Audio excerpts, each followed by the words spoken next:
തൻ്റെ ഇളയ മകൻ്റെ വിജയം ഊട്ടിയുറപ്പിക്കാൻ വേണ്ടി റാബ്രി ദേവി ഇറങ്ങുമ്പോൾ ജനം ആ അമ്മയെ നോക്കി രാഹുൽ ഹമാര രക്ഷക് ഹായ്, തേജസ്വി ഭയ്യ ഹമാര നേതാ ഹായ് എന്ന് വിളിച്ചു പറയുകയാണ്. 3 തവണ ബീഹാറിൻ്റെ മുഖ്യമന്ത്രി പദത്തിൽ വിരാജിച്ചിരുന്ന റാബ്രി ദേവി ബീഹാറികൾക്ക് ആരാണ്? ബീഹാറിൻ്റെ ഓരോ മൺതരിക്കും അറിയാം ആ മാതാജിയെ. ഒരു വീട്ടമ്മ മാത്രമായി ഒതുങ്ങിക്കഴിഞ്ഞിരുന്ന ലാലു പ്രസാദിന്റെ ഭാര്യ ഒരു സുപ്രഭാതത്തിൽ രാജ്യത്തിന്റെ ഗതി നിർണയിക്കുന്ന ബീഹാർ എന്ന സംസ്ഥാനത്തിന്റെ മുഖ്യമന്ത്രി പദത്തിലേക്ക് എത്തുകയായിരുന്നു.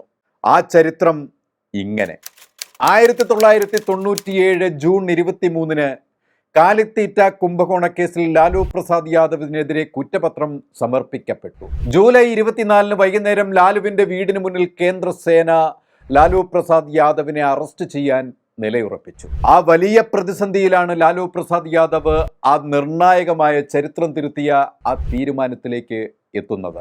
ഏതെങ്കിലും ഘട്ടത്തിൽ രാഷ്ട്രീയത്തിന്റെ ഓരം പറ്റിപ്പോലും പോകാൻ ആഗ്രഹിക്കാതെ ഒരു വീട്ടമ്മയുടെ മാത്രം ഉത്തരവാദിത്തങ്ങൾ നിർവഹിച്ചു പോന്നിരുന്ന റാബ്രി ദേവി നാളെ ബീഹാർ മുഖ്യമന്ത്രിയായി സത്യപ്രതിജ്ഞ ചൊല്ലണം. അതായിരുന്നു ലാലു പ്രസാദിന്റെ തീരുമാനം. മറ്റേ ആരെയെങ്കിലും മുഖ്യമന്ത്രി പദം ഏൽപ്പിച്ചാൽ പാർട്ടിയിലെ നിയന്ത്രണം നഷ്ടമാകുമെന്ന ലാലു പ്രസാദ് യാദവിന് കൃത്യമായിട്ട് അറിയാമായിരുന്നു. അതായിരുന്നു യഥാർത്ഥത്തിൽ റാബ്രി ദേവിയെ മുഖ്യമന്ത്രി പദവിയിലേക്ക് എത്തിച്ചത്. അറസ്റ്റ് ആസന്നമാണെന്ന ഘട്ടത്തിൽ അന്ന് രാത്രി ലാലു പ്രസാദ് യാദവ് റാബ്രി ദേവിയോട് സംസാരിച്ചു. നാളെ നീ ബീഹാറിൻ്റെ മുഖ്യമന്ത്രിയായി സത്യപ്രതിജ്ഞ ചെയ്യണം. മറ്റൊരു മുഖവരയും ഇല്ലാതെ ലാലു പ്രസാദ് യാദവ് റാബ്രിയെ ഇതറിയിക്കുകയായിരുന്നു. ഞെട്ടലോടെയായിരുന്നു റാബ്രി ദേവി അത് കേട്ടത്. അപ്രതീക്ഷിതമായി ഉയർന്ന ആവശ്യം കേട്ട് റാബ്രി പൊട്ടിക്കരഞ്ഞുവെന്നാണ് പറയപ്പെടുന്നത്. കരയുന്നതിൽ അർത്ഥമില്ലെന്നും ആ സാഹചര്യം ഒഴിവാക്കാൻ കഴിയില്ലെന്നും ഒടുവിൽ റാബ്രി ദേവിയെ ലാലു പ്രസാദ് യാദവ് പറഞ്ഞ് ബോധ്യപ്പെടുത്തി. പിറ്റേന്ന് 1997 ജൂലൈ 25 ലാലു പ്രസാദ് യാദവ് മുഖ്യമന്ത്രി സ്ഥാനം രാജിവെച്ചു. അന്ന് ഉച്ചയ്ക്ക് 2:30 ലാലുവിന്റെ വീട്ടിൽ RJD നിയമസഭാംഗങ്ങളുടെ ഒരു യോഗം നടന്നു. വൈകുന്നേരം 5 മണിക്ക് റാബ്രി ദേവി മുഖ്യമന്ത്രിയായി സത്യപ്രതിജ്ഞ ചെയ്തു. 29 അംഗങ്ങളുള്ള കോൺഗ്രസ് RJDയെ അന്ന് അവിടെ പിന്തുണച്ചു. മുഖ്യമന്ത്രിയായി വന്ന റാബ്രി ദേവി ആദ്യഘട്ടത്തിൽ വിമർശനങ്ങളുടെ ശരങ്ങളേറ്റ് വലഞ്ഞിരുന്നു. സത്യപ്രതിജ്ഞാ സമയത്ത് തന്നെ റാബ്രിക്ക് സത്യവാചകം വായിക്കുന്നതിൽ ഇടർച്ച സംഭവിച്ചത് ബീഹാറിലും രാജ്യമൊട്ടാകെ തന്നെ നിറഞ്ഞ പരിഹാസത്തിന് കാരണമായി. പക്ഷേ പിന്നീട് സംഭവിച്ചത് ചരിത്രം 3 തവണ റാബ്രി ദേവിയെ ബീഹാർ മുഖ്യമന്ത്രി പദവിയിലെത്തിച്ചു. മുഖ്യമന്ത്രിയായി സത്യപ്രതിജ്ഞ ചെയ്ത ശേഷം അതേ വർഷം ജൂലൈ 28 ബീഹാർ നിയമസഭയിൽ അവതരിപ്പിച്ച വിശ്വാസ പ്രമേയ ചർച്ചയ്ക്കിടെ പ്രമേയം അവതരിപ്പിക്കുമ്പോൾ വായനയിൽ തടസ്സം നേരിട്ടതിന്റെ പേരിൽ സുശീൽ കുമാർ മോദി അടക്കമുള്ള പ്രതിപക്ഷ നേതാക്കൾ റാബ്രി ദേവിയെ പരിഹസിച്ചിരുന്നു. എന്നാൽ ഇതിനോടുള്ള റാബ്രി ദേവിയുടെ പ്രതികരണത്തിൽ സഭയിൽ ഉണ്ടായിരുന്ന ലാലു പ്രസാദ് യാദവ് പോലും അതിശയപ്പെട്ടു. സുശീൽ കുമാറിന്റെ പരിഹാസത്തിന് പുഞ്ചിരിച്ചുകൊണ്ടായിരുന്നു റാബ്രിയുടെ പ്രതികരണം. ഞാൻ നിങ്ങളെ ഇപ്പോഴും എൻ്റെ ജ്യേഷ്ഠനായി കണക്കാക്കുന്നു എന്നായിരുന്നു റാബ്രി ദേവി പറഞ്ഞത്. ദയവായി ആ കുറ്റവാളിയെ മുഖ്യമന്ത്രിയുടെ വസതിയിൽ നിന്ന് കൊണ്ടുപോകൂ എന്നായിരുന്നു ഇതിനോടുള്ള സുശീൽ കുമാറിന്റെ പ്രതികരണം. ഞാൻ അയാളെ നിങ്ങളുടെ വീട്ടിലേക്ക് അയക്കും എന്നായിരുന്നു ഉരുളക്കുപ്പേരി പോലെ റാബ്രി ദേവിയുടെ മറുപടിയും. റാബ്രിയുടെ പ്രതികരണത്തിൽ അത്ഭുത പരതന്ത്രനായി 2 കൈകളും ഉയർത്തി ബീഹാർ ജനത അത് എതിരേൽക്കുകയാണ് ചെയ്തത്.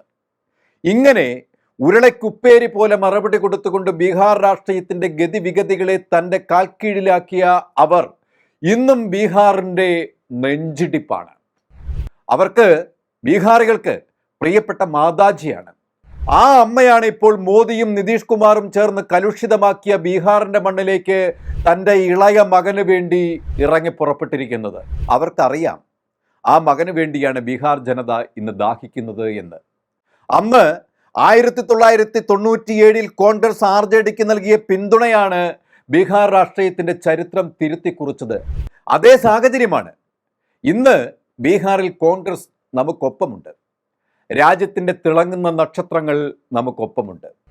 രാജ്യത്തിൻ്റെ ചരിത്രം എഴുതിയ, രാജ്യത്തെ പടുത്തുയർത്തിയ കുടുംബത്തിൻ്റെ ജ്വലിക്കുന്ന കണ്ണികളാണ് അവർ, രാഹുൽ ഗാന്ധിയും പ്രിയങ്ക ഗാന്ധിയും. റാബ്രി ദേവി മകന് വേണ്ടി തെരുവിൽ ജനത്തോടായി പറഞ്ഞുകൊണ്ടേയിരുന്നു. അത് കേട്ട് ജനം ആർപ്പു വിളിക്കുകയാണ്. അലയൊലികൾ അവസാനിക്കുന്നില്ല ബീഹാറിൽ.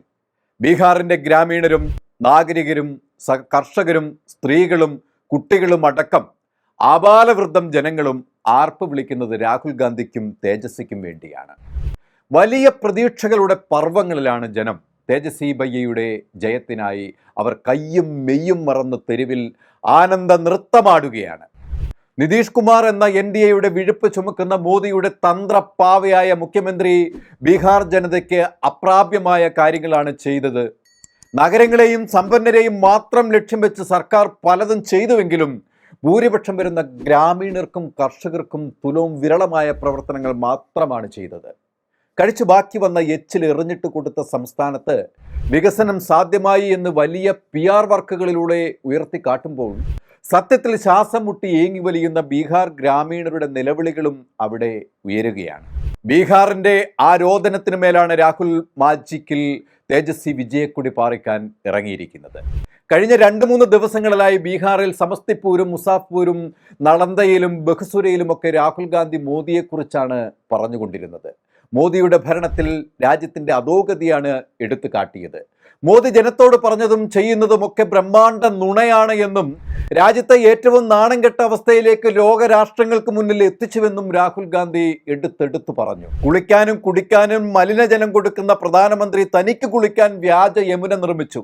ഉത്സവ സീസണിൽ പ്രഖ്യാപിച്ച 12,000 ട്രെയിൻ, ട്രംപിന്റെ തീരുവ ബ്ലാക്ക് മെയിലിംഗിൽ മൗനം പൂകൽ, ഇന്ത്യ പാക് യുദ്ധത്തിൽ ട്രംപിന്റെ അവകാശവാദങ്ങളിൽ മൗനാനുവാദം നൽകൽ, ചൈന അടക്കമുള്ള അതിർത്തി രാജ്യങ്ങൾ ഇന്ത്യയുടെ അതിർത്തികളിൽ കടന്നു കയറിയിട്ടും അതിനെതിരെ പ്രതികരിക്കാത്തതും, രാജ്യത്തെ ഞെട്ടിച്ച വോട്ട് കവർച്ചയും, അതിൽ തന്നെ ന്യൂനപക്ഷങ്ങളുടെ പ്രത്യേകിച്ച് മുസ്ലിങ്ങളുടെ വോട്ട് ലിസ്റ്റിൽ നിന്നും വെട്ടിമാറ്റിയതും, തങ്ങളുടെ അധികാരമുറപ്പിക്കാൻ BJP വോട്ടർമാരെ തിരികെ കയറ്റിയതും, അദാനി അടക്കമുള്ള സമ്പന്നർക്കായി രാജ്യത്തിൻ്റെ പൊതുമേഖലകൾ പണയപ്പെടുത്തുന്നതും, രാജ്യത്തിൻ്റെ ചരിത്രം തിരുത്തി അവിടെ സംഘപരിവാർ ചരിത്രം എഴുതി ചേർക്കുന്നതും അടക്കം ഇന്ത്യയെ മുച്ചൂടും മുട്ടിക്കുന്ന മോദിയുടെ കിരാത കാലം അവസാനിക്കാനാണ് രാഹുൽ ഗാന്ധി രാജ്യത്ത് ശബ്ദമുയർത്തിക്കൊണ്ടേയിരിക്കുന്നത്.